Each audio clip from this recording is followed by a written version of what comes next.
con nosotros en esta tarde del miércoles 5 de enero del año 2022, el tercer año de la pandemia. Muchísimas gracias por su sintonía. Recuerde que estamos cambiando de horario desde la próxima semana. Desde el lunes 10 estaremos en este su espacio vital de 5 a 6 de la tarde en un nuevo horario desde el lunes 10.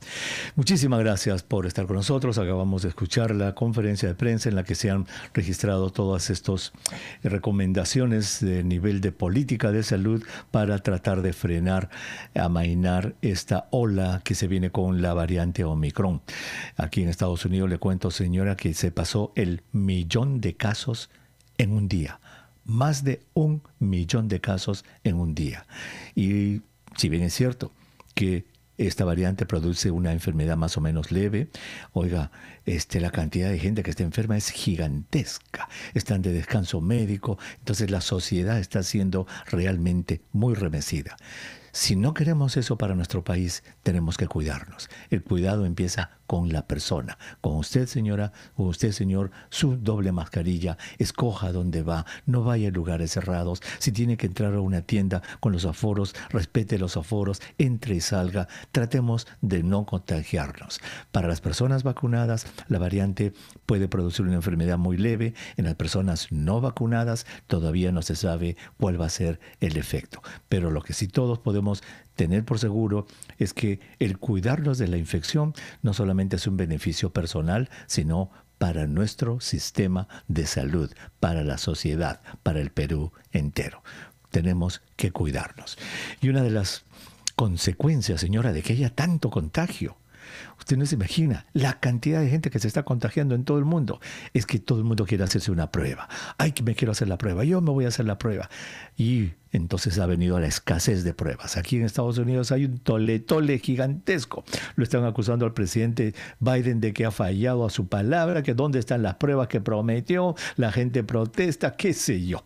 Entonces vamos a hablar hoy día sobre el uso juicioso de las pruebas. ¿Qué pruebas existen y cómo debemos usarlas?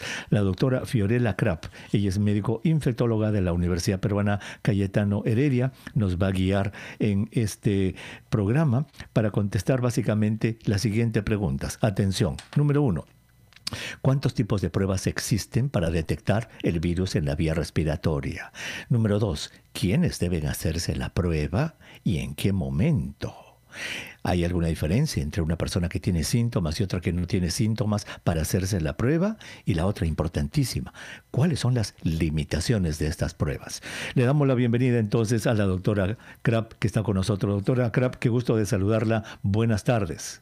Buenas tardes, ¿cómo está, doctor Huerta?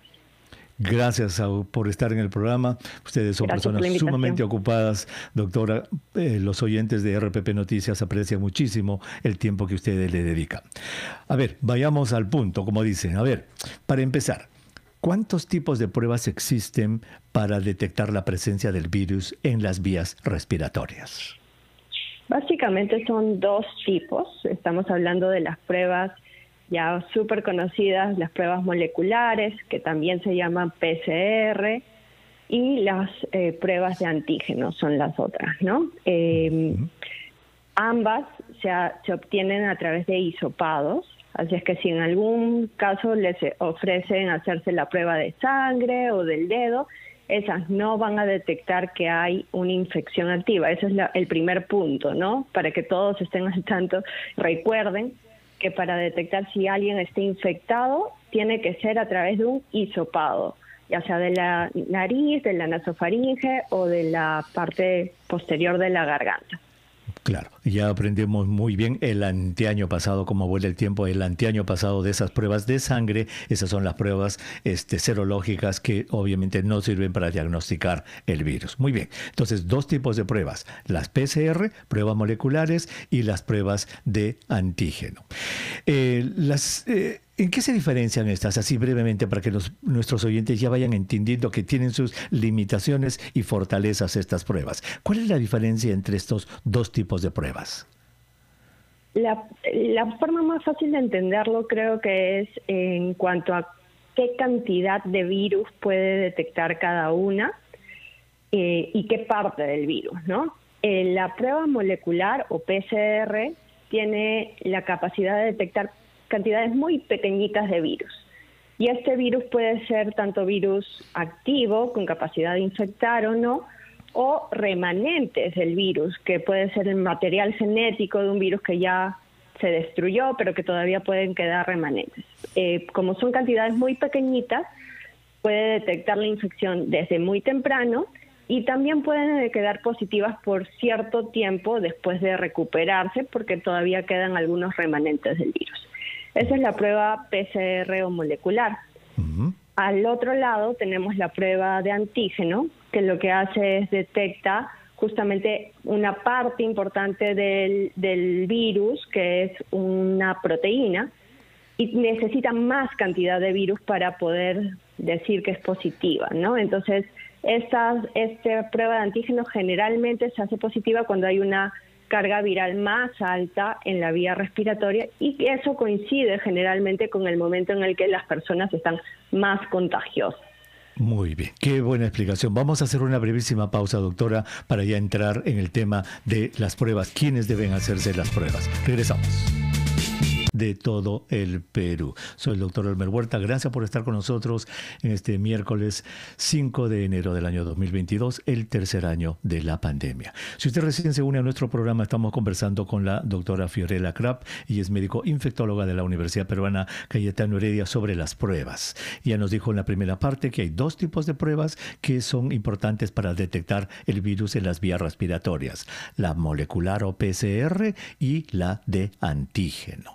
Esto no se hace en la sangre, nos recalcó la doctora, sino en el moco de la nariz o incluso en la garganta con la prueba de antígenos. Muy bien. Y nos ha dicho, ojo, si alguien les ofrece hacerle en la sangre, no acepten, porque esto no se hace en la sangre, se hace en la vía respiratoria. Y nos dio dos características importantísimas de estas pruebas para diferenciarlas. La PCR es tan sensible a la molecular, que puede detectar pedacitos de virus y es muy sensible. Y en tanto, puede detectar cantidades pequeñas del virus. La de antígeno no detecta el genoma del virus, sino la cáscara del virus, una proteína, y entonces necesita más cantidad de virus para ser positiva. Por eso que vale mucho más de la persona que tiene síntomas. Y quizá, doctora, que debiéramos agregar a esta gran diferencia el tiempo que demora hacer esta prueba, ¿verdad? La PCR demora mucho más tiempo que la antígena, ¿cierto? Explique brevemente esto. Sí, la PCR normalmente el resultado lo vamos a tener en 2, 3 días. Lo cierto es que acá en Perú se ha avanzado mucho y han podido implementar ya pruebas moleculares un poco más rápidas, que en varios sitios, sobre todo en hospitales, están dando resultados muchas veces en tiempos más cortos. Ahora, obviamente, con la sobrecarga de volumen, las cosas van a todavía demorar un poco más, probablemente. Como ¿no? comparación, PCR le digo, necesita sí, procesamiento. discúlpeme, como comparación para que nuestros oyentes, porque a veces los oyentes cuando le dicen, le voy a dar en 2 días, pero Dios mío, ¿cómo va a ser? Aquí en Estados Unidos, en la universidad en la que yo trabajo, me la dan a las 48 horas. Yo tengo que esperar 48 horas por la prueba molecular. A veces me la dan al día siguiente, pero eso demora en cualquier parte del mundo. La de antígeno. La de antígeno puede ser inmediata, porque usan unos cassettes como los que se usan, por ejemplo, para las pruebas de embarazo, ¿no? Entonces se toma la muestra y en ese momento se procesa y se puede dar el resultado. Y hay algunos laboratorios acá en Lima que los hacen y recién lo dan en unas cuantas horas, pero es mucho más rápida que la PCR. Correcto. Aquí son las que se venden en las farmacias, y las que están repartiendo se leen en 30 minutos o en 15 minutos incluso, algunas de ellas. Muy bien. Entonces, esto que estamos viendo, señora, nuestros oyentes, fíjense, estas dos pruebas difieren muchísimo, tanto en la cantidad de virus que detectan y como en el tiempo que demoran. O sea, la molecular va a demorar siempre, por lo menos 24 horas, si no es más tiempo. Pregunta entonces, ¿quiénes deben hacerse la prueba, doctora Krapp? Y permítame que de 2 escenarios. Uno es la persona que amaneció hoy día con dolor de garganta, un poco congestionado y con síntomas. Esa es una. Y la otra es la persona que recibe una llamada por teléfono de un amigo o de una amiga. Le dice, oye, estuvimos en la reunión antes de ayer y he salido positivo. Te recomiendo que te hagas la prueba. ¿Sientes algo? No, yo no siento nada, pero se debe hacer la prueba. Dos grupos de personas, el sintomático y el contacto. ¿Qué pruebas debe hacerse el sintomático? A ver, el sintomático se puede hacer la prueba de antígeno, ya que cuando está con síntomas es mucho más probable que tenga una cantidad alta de virus. Entonces ahí la prueba de antígeno suele ser suficiente, tiene una buena capacidad de detectar al virus cuando alguien está asintomático. Si estás asintomático, es importante saber cuándo fue el contacto, porque ahí lo más importante es que todos entiendan que si te contagiaste hoy día o ayer, inmediatamente el virus no va a estar en cantidad suficiente para que siquiera la PCR la detecte, ¿no? Ahí el virus tiene que comenzar a replicarse en la vía aérea, alcanzar cierto nivel al que la PCR pueda detectarlo, y si sigue subiendo, la de antígeno ya la llega a detectar. Muy bien, en términos prácticos días, entonces, sí, días. En términos prácticos, ¿verdad? Sabiendo que obviamente hay intervalos, lo que se llaman los rangos. La prueba, si por ejemplo, estamos hoy día a miércoles 5, hoy día, miércoles 5 de enero. Si hoy día yo estoy en una reunión y pasado mañana, el viernes 7, me avisan, oye, estuvimos el miércoles y yo tengo el virus, tú deberías hacerte la prueba. Contando como día 1, porque hoy día es el día del contacto, miércoles 5, denos un rango de días en el que salga positiva la PCR y la antígena. Lo ideal es esperar unos 4 a 5 días del contacto, porque eso es más o menos en promedio lo que toma la incubación del virus para que comience a tener cantidades suficientes para ser contagioso, ser detectable. Con Omicron, la cosa quizás se ha cortado un poquito más, están diciendo 3 días, pero como queremos mejorar nuestras chances de detectarlo, mientras se pueda, es mejor esperar 4 o 5 días del contacto. Si se hace en el mismo día, eso es una prueba que no sirve de nada. Eso es importantísimo porque escuchamos miles de consultas. Ayer tuve el contacto, me hice la prueba hoy día y soy negativa. Y sigo haciendo todo el resto de cosas. No, eso, muy bien. Entonces, vayamos al calendario, ¿verdad? Permítame hacer una pausa. Tenemos que hacer una pausa. Nuestro formato es así, que de tomar pausa a esta hora. Cuando regresemos vamos a ir al calendario para con paciencia darle a nuestros oyentes eso, las fechas. Regresamos. Estar con nosotros en este su espacio vital para el día miércoles 5 de enero del año 2022, el tercer año de la pandemia. Si usted recién se une a nuestra transmisión, estamos conversando con la doctora Fiorella Krapp. Ella es médico infectólogo del Hospital Cayetano Heredia y estamos conversando sobre las pruebas, señora. Varias cosas han quedado claras. Número 1, 2 tipos de pruebas para encontrar el virus. La prueba PCR molecular y la prueba de antígeno. Tienen importantes diferencias. La PCR es tan sensible que puede detectar poca cantidad de virus, mientras que la de antígeno, que detecta la cáscara del virus, necesita más virus para ser positiva, por lo tanto se prefiere hacer en los casos en que la persona tiene síntomas, porque está llena de virus. Número 1. Número 2, el tiempo nos ha dicho. La PCR molecular demora horas en hacerse y los resultados generalmente están para el día siguiente o para 2 días. Aquí en mi universidad me la dan a los 2 días, a veces al día siguiente, o sea, eso es en todo el mundo. Y mientras que la de antígeno es rapidísima, en cuestión de 30 minutos y el resultado está. Y la otra diferencia sería el precio, doctora. Hay una diferencia enorme, abismal entre el precio de la PCR y la de antígeno, ¿cierto? Bien, por supuesto. Sí, mucho más cara es la PCR o molecular. La de antígeno suele ser 1/3, 1/4 del precio. Muy bien. Entonces, estábamos viendo ahora a quiénes deben hacerse la prueba y habíamos dividido en dos grupos. Una, la persona con síntomas, que amaneció enfermita hoy día y quiere saber si tiene COVID o no. Y la otra, el contacto, el que no tiene ningún tipo de síntomas, pero quiere hacerse la prueba para ver si se llegó a infectar o no. Y ya nos dijo, si la persona tiene síntomas, que prefiera, puede hacerse la prueba de antígeno, que es mucho más probable que le salga positiva por lo que hemos dicho. Está llena de virus y la de antígeno, la prueba le va a salir positiva. Y nos dijo que hay que esperar unos 4 o 5 días después del contacto para hacerse ya las pruebas que vamos a en este momento ver el calendario. Entonces, con síntomas es facilísimo. Ese día el que tiene síntomas se hace la prueba y debe salir positiva si no la es. Vayamos al otro que es más dificultoso y del cual van a haber muchos casos, doctora, que es la persona que es contacto asintomático. Y vamos al calendario. Hoy día, 5 de enero, estuve en una fiesta, en una reunión, con alguien que me llama pasado mañana, viernes 7, y me dice: mira, Pedro, estuvimos juntos el miércoles 5, a mí acaba de salir la prueba positiva. Yo te recomiendo que la hagas. Lo que usted nos ha dicho, doctora, es que si hoy día es miércoles 5, hay que esperar ¿cuántos días asintomático? El sábado 6, el sábado 7, sábado es 8 o domingo 9. ¿Cuándo debo hacerme la prueba? Si es que se mantiene sin síntomas, lo ideal sería esperar unos 4 o 5 días, es decir, desde el miércoles 5 esperamos hasta el domingo o el lunes 9 o 10. ¿Qué tipo de prueba?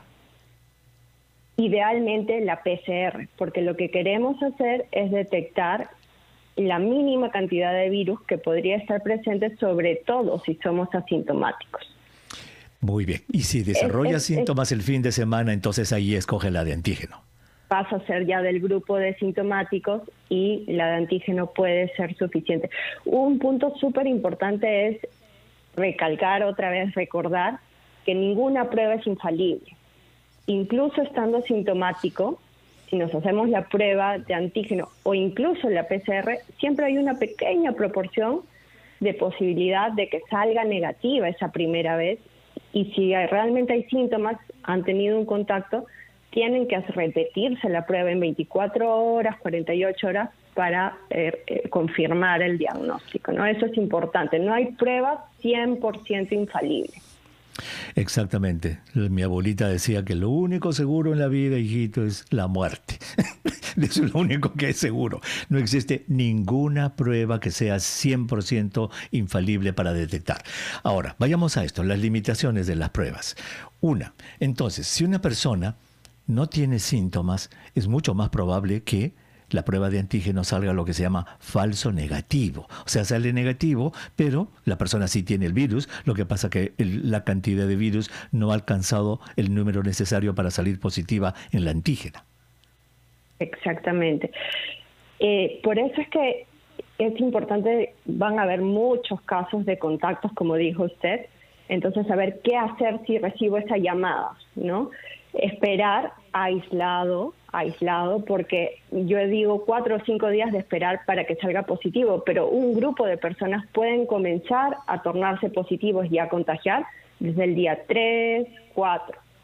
Entonces, lo ideal es aislarse hasta que al día 4 o 5 se hagan la prueba, idealmente de PCR, pero por cuestiones de acceso, de dinero, podrían optar incluso por una de antígeno, y si sale negativa, saber que las chances de que sea un falso negativo es alta y repetir de repente la de antígeno en 1 o 2 días manteniendo el aislamiento, ¿no? Uh-huh. Si salen positivas, obviamente se confirma porque ya ha habido el contacto, claro, que se ha avisado, ¿no? Muy bien. O sea, una prueba de antígeno positiva, ahí queda la cosa, ya no hay que hacer PCR. Una prueba de antígeno negativa, sobre todo si hay síntomas, hay que repetirla o hay que hacer una PCR, ¿cierto? Muy bien. Entonces, me llaman por teléfono y me dicen: Pedrito, mira, hermano, estuvimos juntos hace 2 días y me ha salido positivo. Entonces, como digamos instinto básico, yo saco mi mascarita, me pongo mi mascarita porque puedo contagiar y me aíslo. ¿Cuántos días de aislamiento se recomiendan? Ha habido todo un tole aquí en Estados Unidos con el cambio de 10 días a 5 días. ¿Cuál es su opinión? que todavía no tenemos información suficiente para Omicron. Creo que ese es el tema, ¿no? Y acá ha entrado en la balanza el tema de tratar de mantener funcionante la sociedad. La sociedad. Básicamente en la primera línea, sobre todo, ¿no? No porque solo si a no, medio nivel mundo va a estar de descanso.